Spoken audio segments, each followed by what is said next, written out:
Hi, welcome back. This is Amy Storm, and this is a gentle mental health day for me and you. And the topic is extremely important, and there's a lot to it. So I'm just going to get right in and say thank you for being here, of course. Froggy throat, change of season, all that. So the topic today is depression, and it is a lot. I'm going to get started in our know, show, and grow model right away. The description of depression is a common and serious health condition characterized by persistent feelings of sadness, hopelessness, loss of interest in previously enjoyed things. So it could be if you enjoy hanging out with friends, that means that you just don't feel like it, like you don't see the appeal. It is caused by genetics, imbalances in brain chemistry, stress, trauma or loss, thyroid impairment, or side effects from other medications. And that's a big one. So please keep track of if you are on medications for any reason, discuss with your doctor that, if depression is a side effect. It's really, really important. And I'm speaking about depression as someone who has spent most of my life in and out of depression. And sometimes it lasts, before I was diagnosed with bipolar, which is manic depression, and schizoaffective disorder, I didn't know that I was being manic, or, people just thought, oh, she's young and, acting a little crazy, good for her kind of thing, or not good for me at all. But it's important that if you or someone you love has symptoms of depression, or you think you do, or, it's just I am not a diagnostician. I'm not a clinician. I'm just someone who has a lot of experience with depression. And before I was diagnosed properly and medicated properly, I tried to commit suicide 3 times. And it was that intense, and that, there's a tunnel vision aspect to it, where you don't see the benefit of living. You only see the benefit of dying. So it's like I said in the very beginning, it's common and it's serious.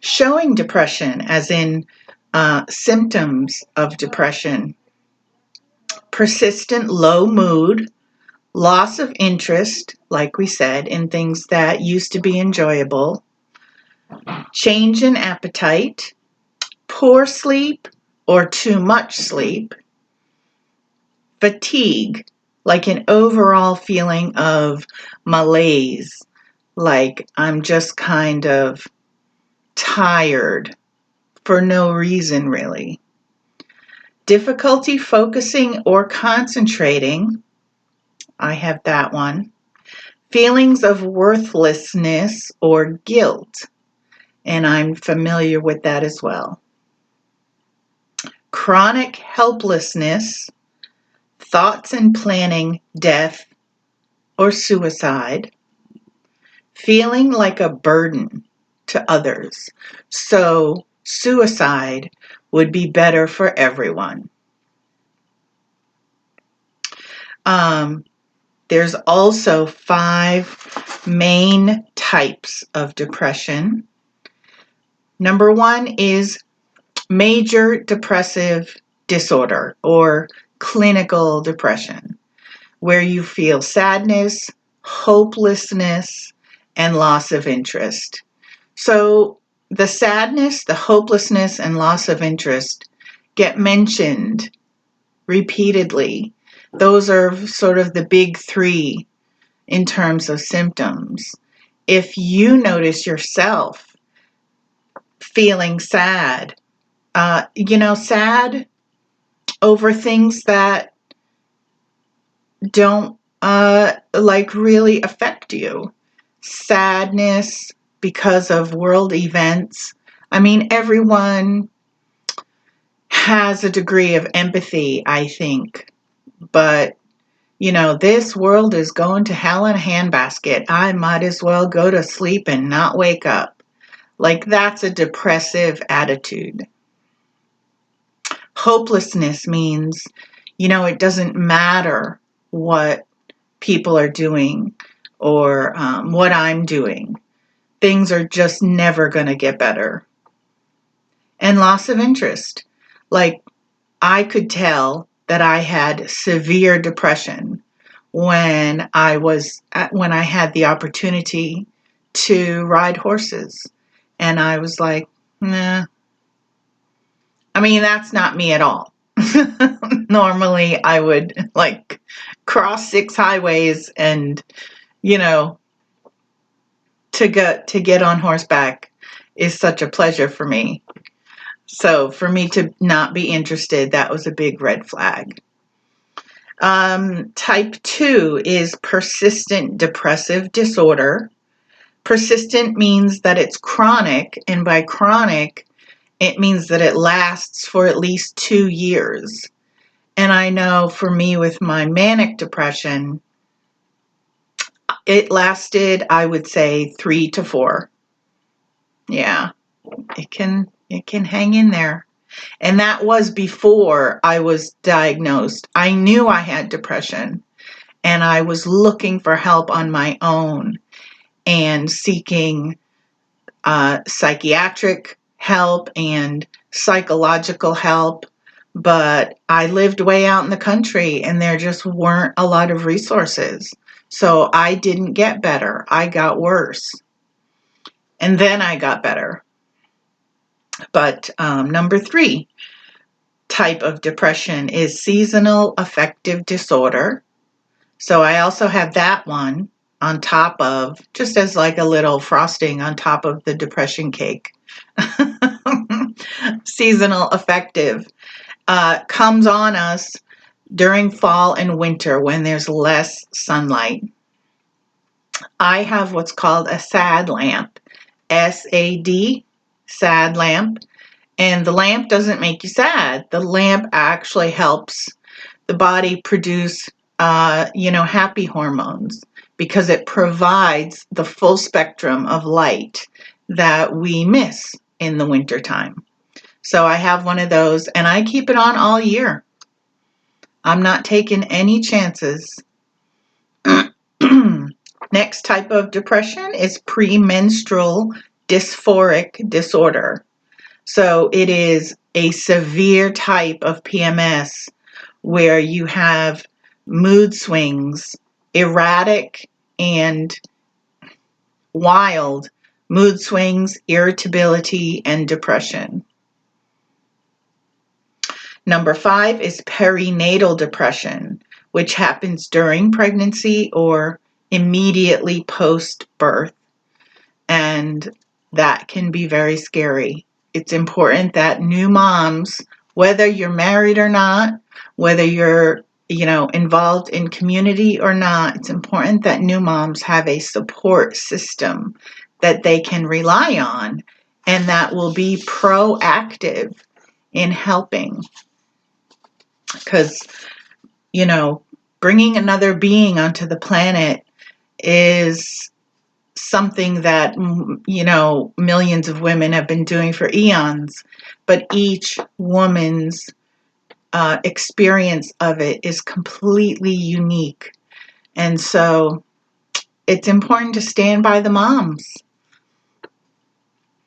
Also, less common but something I'm familiar with is bipolar disorder or manic depression, psychotic depression, and postpartum psychosis. So the postpartum, gets more aggravated in its state. So we're going to grow.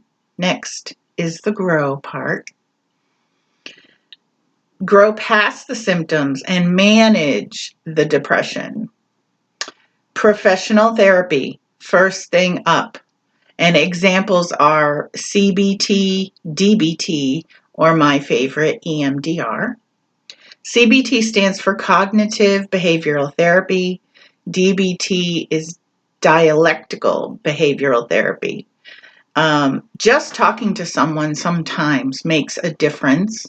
Talking to a professional who can actually help. And also, it's on here, get a prescription for appropriate medication. I don't know what I would be like if I didn't have my correct meds. And it took a while to get the cocktail just balanced, just right. Life changes, such as get more exercise, because exercise helps us produce happy hormones. Have a good diet and get plenty of sleep, but not too much. My addendums on advice when you're trying to manage your depression. What's very important to me is make sure you spend time with uplifting people.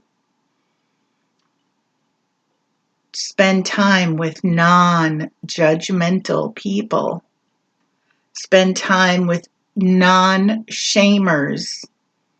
Spend time with healthy people. And my definition of a healthy person is someone who isn't going to step on your neck when you're down, and they're not going to step on your cape when you're trying to fly. So, all of that. And I will take this opportunity to share that I also have a podcast. I'm on episode 10, which is amazing. And the podcast is a deep personal dive into my life circumstance, life situations that happened that I happen to think led directly to me having bipolar disorder and schizophrenia from a very young age, and depression. I can remember being suicidal at a very young age, and that's from abuses that were happening to me. And please be careful with your children. I think the world is changing in the right direction when it comes to keeping children safe, but it's not happening fast enough. So that's just my 2 cents for today. And thank you for being here. My podcast is called A Bipolar Storm, and it's on Apple, Amazon, Spotify.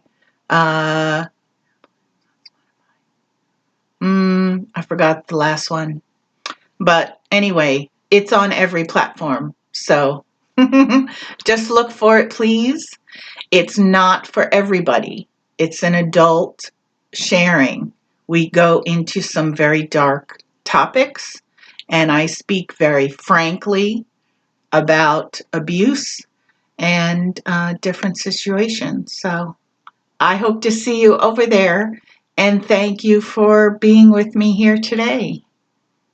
Bye.